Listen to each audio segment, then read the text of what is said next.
Question first है आपका कि describe the role of Kannauj during the reign of Harshavardhana and its development as an intellectual centre. तो सबसे पहले आपको क्या करना है, बताना है कि जो हर्षवर्धन का रीन था 606 से 647 सेंचुरी, इसको गोल्डन एज कंसिडर किया जाता है एंशियंट इंडियन हिस्ट्री में। पर्टिकुलरली अगर हम उत्तर प्रदेश के इतिहास के बारे में बात करें, हर्षा ने अपना जो कैपिटल है वो शिफ्ट किया था थानेश्वर से कन्नौज।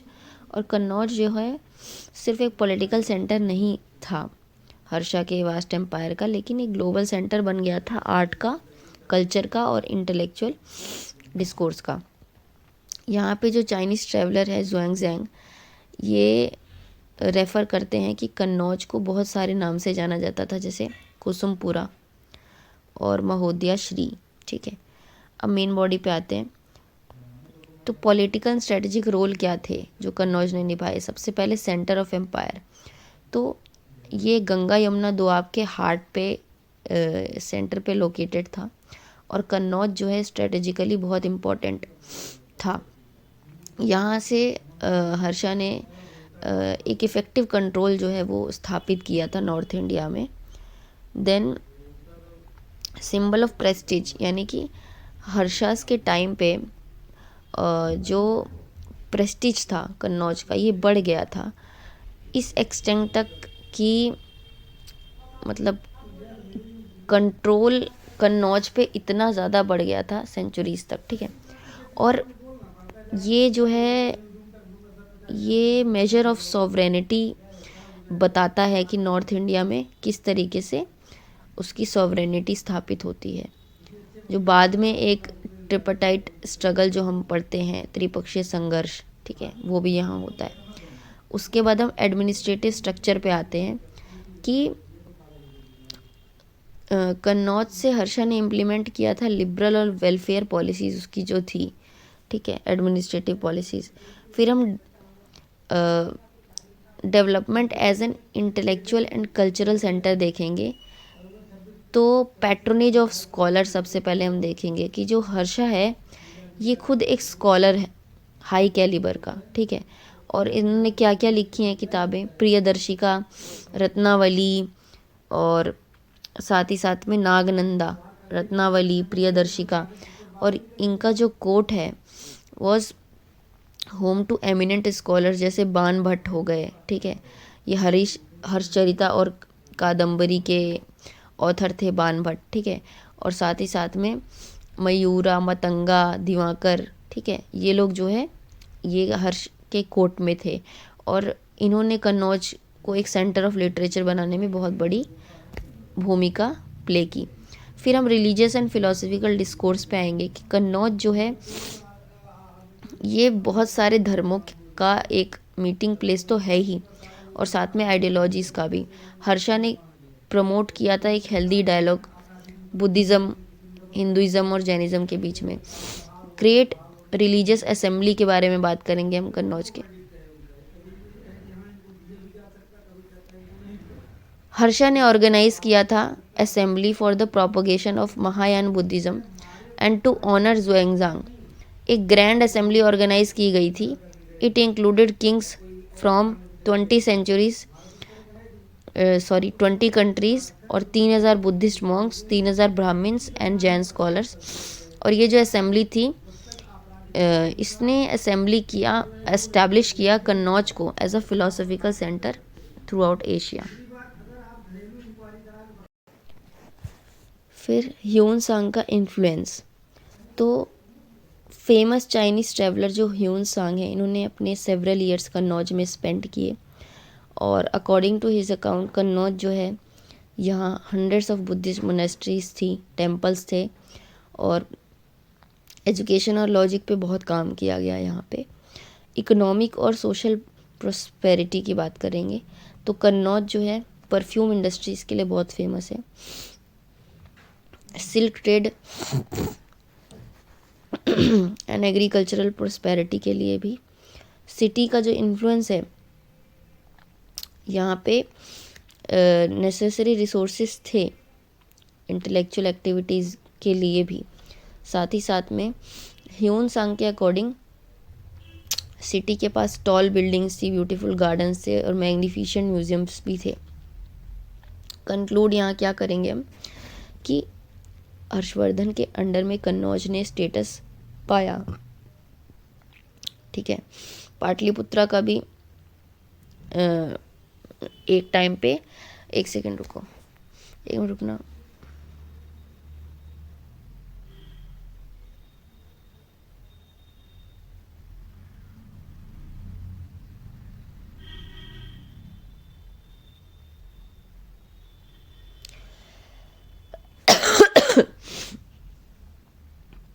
यहीं रख दो आप। सॉरी। तो यहाँ पे आप कंक्लूड करोगे कि हर्षवर्धन के अधीन कन्नौज ने वह स्थान मतलब प्राप्त किया जो कभी मौर्य और गुप्त काल में पाटलिपुत्र को मिलता था। और ये सिर्फ एक पावर का सेंटर नहीं था, यानी सत्ता का केंद्र नहीं था, बल्कि भारतीय ज्ञान विज्ञान सांस्कृतिक समन्वय का भी प्रतीक था। और हर्ष ने जो जो प्रयास किए कन्नौज को शिक्षा और धर्म को में ऊंचे शिखर तक पहुंचाया, और जो आज तक जो है ये कंटेम्प्रेरी वर्ल्ड में भी दिखाई देता है। और एट प्रेजेंट हम बताएंगे कि वर्तमान में उत्तर प्रदेश के इतिहास में कन्नौज का ये कालखंड से गौरवशाली अतीत की आधारशिला है। ठीक है, तो इस तरीके से आप इसको कंक्लूड कर दोगे। फिर है क्वेश्चन सेकंड कि discuss the role of Ayodhya vision 2047 in the development of Ayodhya as a hotspot for cultural tourism. Ayodhya हम बताएंगे कि सिर्फ एक स्पिरिचुअल कैपिटल की तरह इमर्ज नहीं हो रहा है, लेकिन ऑल्सो लाइक अ सनातन कल्चर ग्लोबली।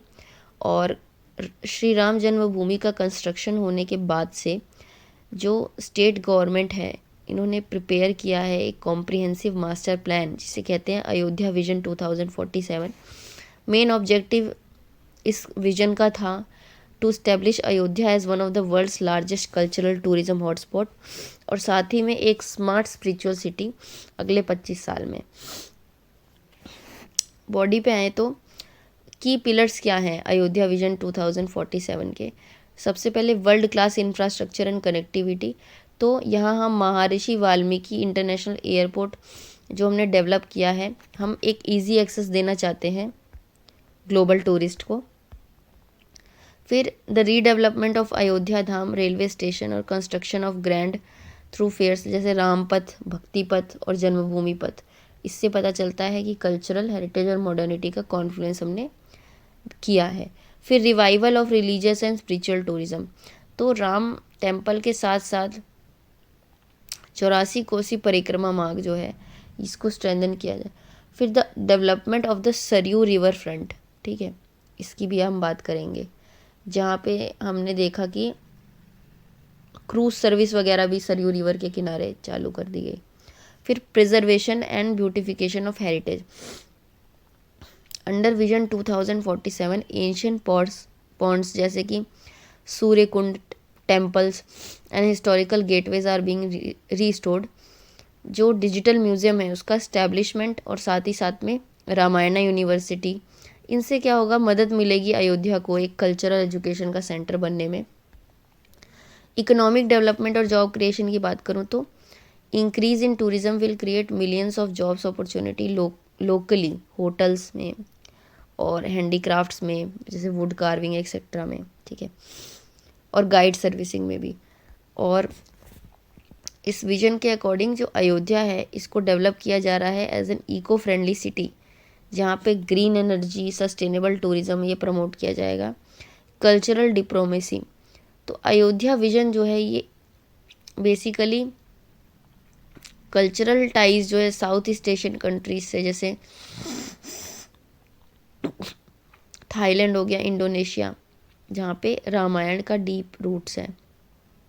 फिर चैलेंजेस एंड सॉल्यूशन में हम बताएंगे वही क्राउड मैनेजमेंट, इन्वायरमेंटल बैलेंस, और बहुत लार्ज नंबर ऑफ़ टूरिस्ट आ जाते हैं। ठीक है, इसमें आप और चीज़ें ऐड कर सकते हो कि हम इन्वायरमेंटल एस्पेक्ट्स को ऐड कर सकते हैं कि पोल्यूशन भी लिंक्ड हो जाता है, और साथ ही साथ में वही कि उनके साथ जो फ्रॉड्स के केसेस होते हैं टूरिस्ट के साथ ना, वो सब चीज़ें, कुछ एंटी सोशल एलिमेंट्स भी होते हैं वहाँ पे, जिस वजह से जो टूरिस्ट हैं वो फ्रॉड्स झेलते हैं और फिर ये जो नरेटिव है वो बन जाता है अनसेफ उत्तर प्रदेश या फिर अनसेफ इंडिया का।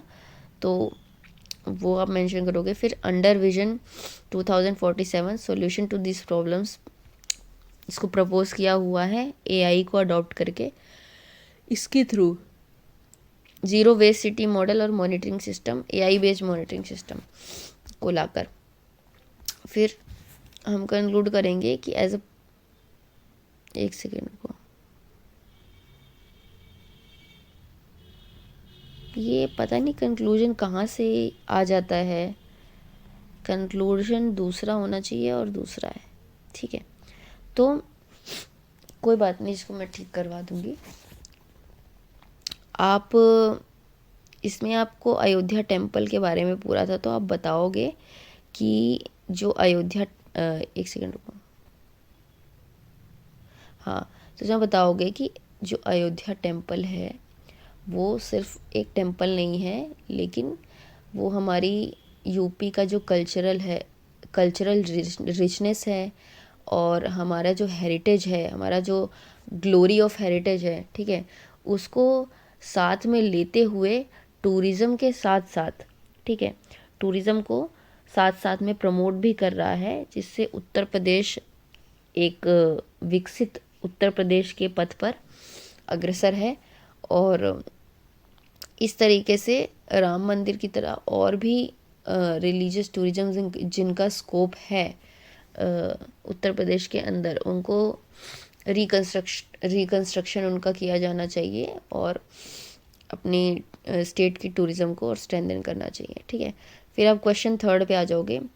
Prayagraj is not only the site of Triveni Sangam but also symbol of India's Ganga Jamuni तहजीब।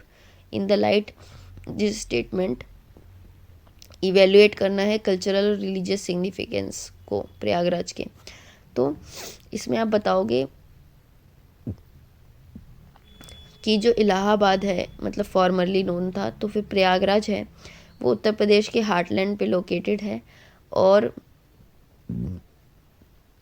इंडिया के स्पिरिचुअल और कल्चरल कॉन्शियसनेस के सेंटर पर है।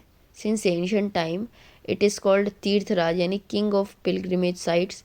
और ये जो सिटी है ये सिग्निफिकेंट है सिर्फ इसलिए नहीं कि त्रिवेणी संगम यहाँ पे स्थित है, यानी कि जो 3 रिवर्स का कॉन्फ्लुएंस है गंगा यमुना सरस्वती, लेकिन इसलिए भी कि यहाँ पे पीसफुल को एग्जिस्टेंस ऑफ वेरियस रिलीजन, धर्म, आइडियोलॉजीज़ और साथ ही साथ में ट्रेडिशन देखने को मिलता है, जिसको गंगा जमुनी तहजीब के नाम से जानते हैं। फिर आप बताइएगा कि रिलीजियस सिग्निफिकेंस और त्रिवेणी संगम के बारे में, कि देखो जो रिलीजियस एक्सिस्टेंस है प्रयागराज का, ये त्रिवेणी संगम पर प्राइमरीली सेंटर्ड है। और ये सिर्फ ज्योग्राफिकल कॉन्फ्लुएंस नहीं है, सिर्फ भौगोलिक मिलन नहीं है, लेकिन गंगा यमुना सरस्वती का, लेकिन इसको तीर्थ राज बोला जाता है, ठीक है। तो भारतीय अध्यात्म में इसका बहुत बड़ा रोल है। फिर हम स्पिरिचुअल कंसेप्ट पढ़ेंगे संगम का। तो अकॉर्डिंग टू स्क्रिप्चर्स देखें तो जो त्रिवेणी का कॉन्फ्लुएंस है ये जीवन मरण के चक्र से मोक्ष का द्वार है। और यहाँ पे जो सफ़ेद जल वाली गंगा पवित्रता का प्रतीक, नीले जल वाली यमुना यानी कर्म और भक्ति का प्रतीक, ये जो मिलते हैं, और साथ ही साथ में सलीला अदृश्य सरस्वती ज्ञान का प्रतीक, ये मिलकर एक ऐसी ऊर्जा का निर्माण करती हैं जिसे ब्रह्मलोक के समान माना जाता है, ठीक है। फिर हम ट्रेडिशंस देखेंगे कुंभ और कल्पवास के। तो कुंभ मेला जो है यहाँ पे लगता है और ये एक इंटेंजिबल कल्चरल हेरिटेज भी है। साथ ही साथ में बिलीव किया जाता है कि यहाँ पे समुद्र मंथन के दौरान अमृत की जो बूंदें हैं यहाँ गिरी थी। इसके अतिरिक्त माघ के महीने में कल्पवास की परंपरा यहीं जीवंत होती है, जहाँ श्रद्धालु संगम के तट पर एक माह तक कठोर अनुशासन, भजन और सत्संग के साथ जीवन व्यतीत करते हैं। यह सात्विक जीवन जीने की एक प्राचीन पद्धति है, तो उसको थोड़ा ज़्यादा एक्सप्लेन कर देना ट्रेडिशन को कि क्या क्यों मनाया जाता है, ठीक है। फिर कल्चरल एंड माइथोलॉजिकल सेंटर हम बात करेंगे। यहाँ पे हम संगम के निकट स्थित पातालपुरी मंदिर की बात करेंगे और अक्षयवट की बात करेंगे कि ये जो स्थान है यहाँ पर ये प्राचीन समय से और धार्मिक निरंतरता को भी प्रमाणित करते हैं। और प्रयाग का उल्लेख जो है ऋग्वेद से लेकर पुराणों तक में भी हुआ है, और यही है, इसी तरीके से आपको एक्सप्लेन करना है इसको। और यह स्थान जो है शक्ति उपासना यानी ललिता देवी शक्तिपीठ और शैव वैष्णव संप्रदायों के समन्वय का भी केंद्र है, ठीक है। तो अगर आप इसमें से 2 पॉइंट भी मेंशन करते हो, इवन आपको ये तो ज़रूर करना है, पातालपुरी टेम्पल, अक्षयवट, ठीक है, इसको मेंशन करना है। देन हम इसको कंक्लूड करेंगे, हम बोलेंगे। और देखो यार, इसमें आपको हर जगह मैप बनाने हैं, ठीक है। अब प्रयागराज का क्वेश्चन है, आपको प्रॉपर यहाँ पे इलाहाबाद दिखाना है, ठीक है, पातालपुरी, यही चीज़ आप मेंशन कर सकते हो मैप के थ्रू, पातालपुरी टेम्पल, अक्षयवट दिखा के, ठीक है। और जैसे पिछला क्वेश्चन था अयोध्या मंदिर, यहाँ भी मैप बनाना है आपको, ठीक है। और हर्षवर्धना का रीन दिखाना है आपको कन्नौज में, ठीक है। ये तो मैप इसमें मस्ट है, ठीक है, इसको आपको स्किप नहीं करना। फिर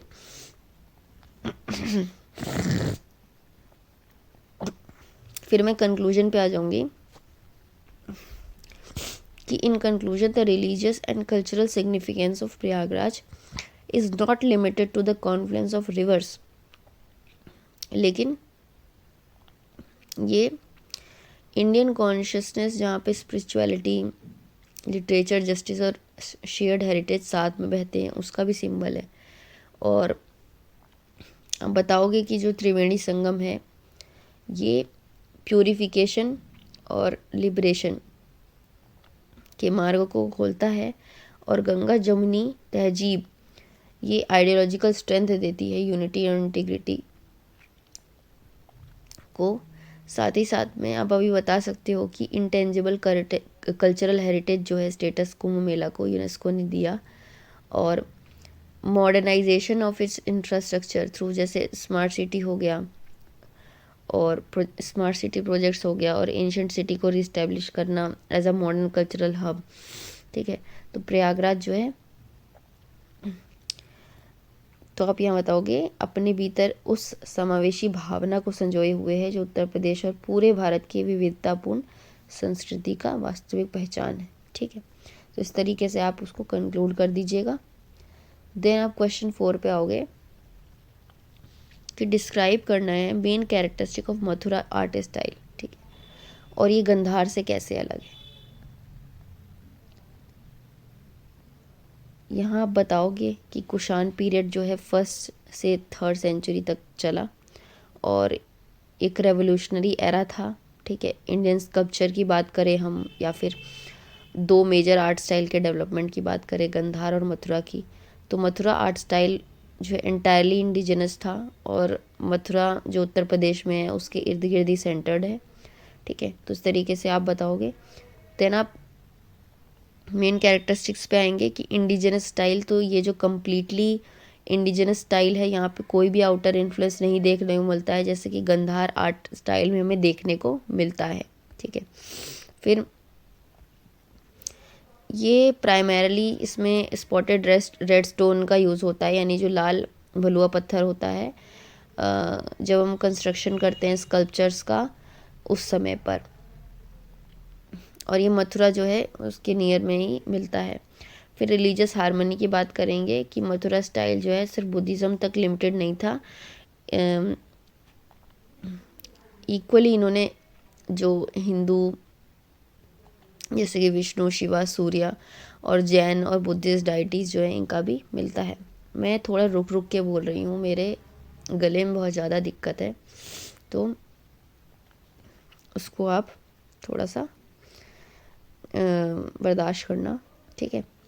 फिर है डिपिक्शन ऑफ बुद्धा, क्योंकि एक लाइन बोलने के बाद मेरा गला दर्द करने लगता है, 2-3 लाइन बोलने के बाद दर्द करने लगता है, ठीक है। फिर डिपिक्शन ऑफ बुद्धा, तो बुद्धा को डिपिक्ट किया गया with a well built body, broad shoulders, cheerful expression. और ये जो है एक दिखते हैं इसमें मथुरा स्टाइल में एक इंडियन योगी की तरह, और गंधार स्टाइल में हमें अपोलो की तरह दिखते हैं। तो उनके हेड पे अक्सर करके एक उष्णिशा होती थी, यानी कि knot of hair. Halo and clothing, एक लार्ज और ऑर्नेट हैलो दिखता है हमें इनके जो मूर्ति है उसके पीछे, और क्लोथिंग बहुत फाइन और ट्रांसपेरेंट होती है, ठीक है, और ये अक्सर करके बॉडी से चिपकी रहती है। फिजिकल अपील, तो स्कल्पचर जो है एग्जिबिट करते हैं beautiful blend of sensuality, divinity and dynamism. और यहाँ पे स्पेशल अटेंशन पे किया गया किसको, फिजिकल ब्यूटी को और पोस्चर्स को in the sculptures of women, specially जो यक्षिनीज की मूर्ति बनाई जाती थी। फिर ओरिजिन इसका, मथुरा आर्ट स्टाइल जो है ये इंडिजिनस है और इंडियन ट्रेडिशन पे ही बेस्ड है, और कोई भी इन्फ्लुएंस इसमें नहीं है। हालांकि गंधार आर्ट स्टाइल में हम देखते हैं कि ग्रीक इन्फ्लुएंस देखने को मिलता है। मटेरियल्स जो है मथुरा स्टाइल स्कल्पचर्स जो हैं ये बेसिकली रेड सैंडस्टोन यूज़ होता है, और गंधार स्टाइल में ब्लू ग्रे स्लेट यूज़ होती है। रिलीजियस थीम्स की बात करें तो मथुरा आर्ट जो है ये सभी तीनों धर्मों के जो है डेवलपमेंट में अपना कंट्रीब्यूशन देती हैं, बट गंधार आर्ट जो है प्राइमरली ये बुद्धिज़्म तक लिमिटेड है, स्पेशली महायान सेक्ट में। फिज़िकल अपीयरेंस की मैं बात करूं तो हमने देखा कि किस तरीके से बुद्धा को एज एन इंडियन योगी दिखाया जाता है, और ग्रीक में अगर हम देखें तो वेवी हेयर और एनाटॉमिकल डिटेल दिखाते हैं, मस्कुलर डेफिनेशन होती, तो थोड़ा सा ग्रीक गॉड है अपोलो उनकी तरह दिखते हैं। फिर है क्लोथिंग स्टाइल, ठीक है, ये तो हमने देखा कि मथुरा में थोड़े चिपके हुए बाल चिपके हुए जो क्लोथ्स हैं बॉडी से चिपके रहते हैं, और उसमें जो है थोड़ा लूज़ रहता है। फिर मेजर सेंटर्स पे बात करें तो main centre of Mathura art style was city of Mathura in Uttar Pradesh, और गंधार जो है मेनली पेशावर और नॉर्थ वेस्ट फ्रंटियर प्रोविंस में फेमस था। फिर आप इसको कंक्लूड करोगे कि मथुरा स्कूल या फिर मथुरा कला शैली ने भारतीय मूर्ति शिल्प को एक नई दिशा प्रदान की, जहां गंधार शैली में बाह्य सौंदर्य और यथार्थवाद पर बल था, वहीं मथुरा शैली में आंतरिक दिव्यता और आध्यात्मिक भावों को प्राथमिकता दी गई।